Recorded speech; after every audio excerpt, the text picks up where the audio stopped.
Assalamualaikum warahmatullahi wabarakatuh. Saudaraku yang beriman dan dirahmati Allah. Berbicara tentang ayat kursi, ada satu pemahaman yang sudah mengakar, dan telah lama diyakini oleh kaum muslimin, di mana ayat kursi merupakan bacaan yang paling ampuh untuk mengusir setan maupun jin jahat. Pemahaman seperti itu bisa muncul bukan tanpa alasan. Pasalnya apabila kita membaca berbagai literatur keislaman, ayat kursi memang menjadi ayat yang memiliki keistimewaan dibanding beberapa ayat Al-Quran lainnya. Contohnya saja berdasarkan sebuah hadis yang diriwayatkan oleh Ubay bin Ka'ab, ayat kursi adalah ayat paling mulia di dalam Al-Quran, sebab pada bacaan ayat kursi berisi tentang keesaan, serta kekuasaan Allah yang mutlak. Bahkan pada riwayat yang lain Sayyidina Ali bin Abi Thalib radhiyallahu anhu, menegaskan bahwa ia tak pernah melihat orang yang memahami Islam dengan baik, kecuali orang itu sering membaca ayat kursi. Dan ayat-ayat akhir surah Al-Baqarah sebelum tidur, akan tetapi sebelum membahas lebih jauh tentang ayat kursi, serta manfaatnya, ada baiknya jika kalian menyimak terjemahan ayat kursi berikut ini. Allah tidak ada Tuhan yang berhak disembah melainkan Dia, yang hidup kekal lagi terus-menerus mengurus makhluknya. Tidak mengantuk dan tidak tidur, kepunyaannya ada yang di langit dan di bumi. Tidak ada yang dapat memberi syafaat di sisi Allah tanpa izinnya. Allah mengetahui apa-apa yang di hadapan mereka, dan di belakang mereka, dan mereka tidak mengetahui apa-apa dari ilmu Allah, melainkan apa yang dikehendakinya. Kursi Allah meliputi langit dan bumi, dan Allah tidak merasa berat memelihara keduanya, dan Allah Maha Tinggi lagi Maha Besar. Al-Quran Surah Al-Baqarah ayat 255. Nah, jika kalian membuka Al-Quran terjemahan, kebanyakan mushaf terjemahan tidak mengartikan kata kursi secara rinci, namun hanya mengartikan sesuai dengan penyebutannya. Meski demikian, para ulama tafsir seperti Syah Wahbas Suhaili memberi penjelasan tersendiri untuk kata kursi yang terdapat pada ayat 255 surah Al-Baqarah. Dalam kitab tafsir Al-Munirnya dituliskan bahwa ayat kursi bisa disebut dengan ayat kursi karena ada kata kursi di dalamnya, yang mana kata kursi dalam bahasa Arab bermakna ilmu yang luas. Selain itu, beberapa ulama memiliki pendapat tersendiri tentang kata kursi, di antaranya ada yang berpendapat bahwa yang kata Al-Kursi pada ayat 255 surah Al-Baqarah, dimaksudkan untuk menyebut keagungan Allah Subhanahu wa Ta'ala. Sedangkan Imam Hasan Al-Basri berpendapat bahwa, maksud kata Al-Kursi adalah arsi, namun Imam Ibnu Katsir membantah pendapat Imam Hasan Al-Basri, dengan berkata bahwa Al-Kursi bukanlah arsi, sebab arsi lebih besar dari Al-Kursi, sebagaimana disebutkan oleh beberapa hadis, terlepas dari perbedaan pendapat para ulama dalam memaknai kata Al-Kursi.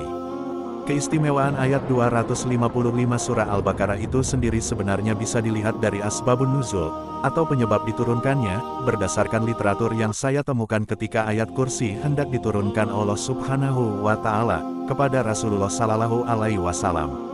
Ayat ini dibawa oleh malaikat Jibril dengan disertai 70.000 malaikat. Saking istimewanya, saat ayat ini diwahyukan kepada Rasulullah, langit dan bumi serta seluruh alam semesta menyambut dengan penuh kehormatan. Diriwayatkan bahwa peristiwa saat ayat kursi diturunkan, bumi bergetar hebat, terjadi gempa di seluruh dunia, disertai gemuruh yang begitu dahsyat, bahkan mahkota para raja-raja di dunia terlepas dari kepala mereka dan jatuh ke bumi. Lebih hebatnya lagi fenomena akibat diturunkannya kursi, sampai-sampai membuat gempar dan kegaduhan di mana-mana. Saking gemparnya, setan pun ikut merasakan kekuatan ayat kursi sehingga membuat mereka ketakutan tak berhenti. Sampai di situ, ketika fenomena itu terjadi, Raja Iblis yang juga ketakutan memerintahkan bala tentaranya untuk mencari sumber kekuatan tersebut. Namun tahukah kalian apa yang terjadi saat ayat kursi telah sampai ke bumi, dan diberikan langsung malaikat Jibril kepada Rasulullah? Dari kejauhan bala tentara setan semakin bergetar ketakutan. Karena itu dengan turunnya ayat kursi, wajar jika orang yang membacanya mendapat manfaat berupa perlindungan yang sangat kuat dari Allah, dan tentu saja hal itu menghalangi setan untuk menggoda dan mengajak manusia ke jalan yang sesat.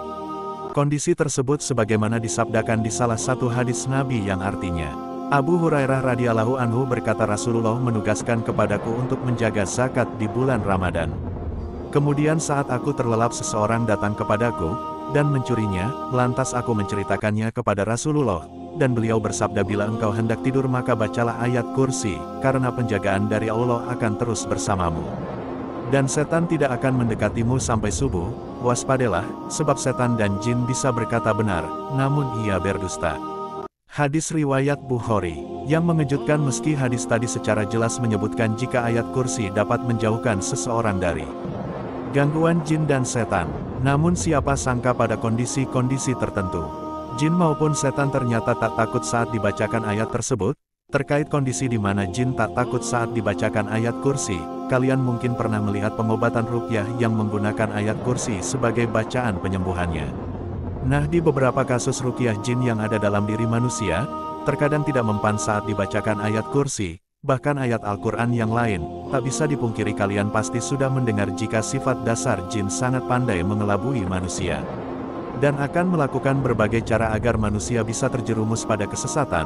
Yang menarik, salah satu cara jin mengelabui manusia ternyata bisa dilihat ketika jin yang merasuki manusia tidak terpengaruh saat dibacakan ayat kursi.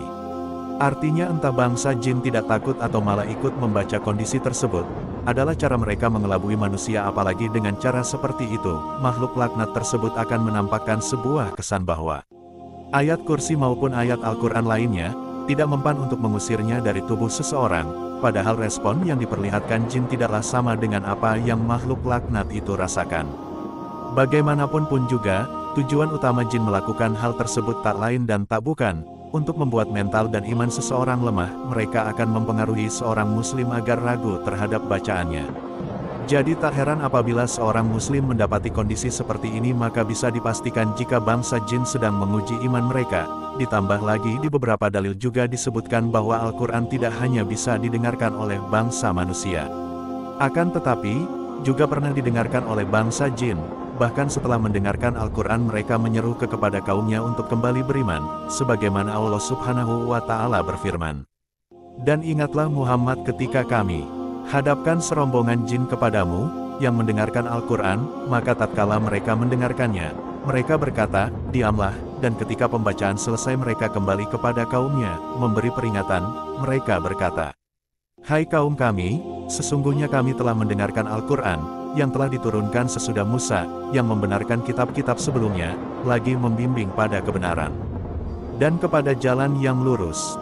Hai kaum kami, terimalah seruan orang yang menyeru kepada Allah, dan berimanlah kepadanya, niscaya Allah akan mengampuni dosa-dosa kamu dan melepaskan kamu dari azab yang pedih. Dan orang yang tak menerima seruan tersebut, maka dia tidak akan melepaskan diri dari azab Allah. Sungguh tak ada bagimu pelindung selain Allah, dan mereka itu dalam kesesatan yang nyata. Al-Quran Surah Al-Ahqaf ayat 29 hingga 32. Perlu untuk kalian ketahui, sekalipun ayat barusan menyebutkan bahwa jin pernah mendengarkan ayat Al-Quran, tapi kondisi itu tidak merubah jika bangsa jin takut terhadap bacaan Al-Quran. Sebab di banyak hadis Nabi Rasulullah sendiri, yang mengajarkan bahwa ayat Al-Quran, khususnya ayat kursi adalah tameng atau pelindung dari bangsa jin. Pada intinya jin yang tak mempan pada bacaan ayat kursi hanyalah bagian tipu daya mereka. Sebab seperti yang telah kalian simak sebelumnya, respon jin saat dibacakan ayat kursi tak sama dengan apa yang mereka rasakan. Saudaraku yang beriman, menurut kalian apa yang menyebabkan jin tak takut dengan bacaan Al-Quran, atau bacaan ayat kursi?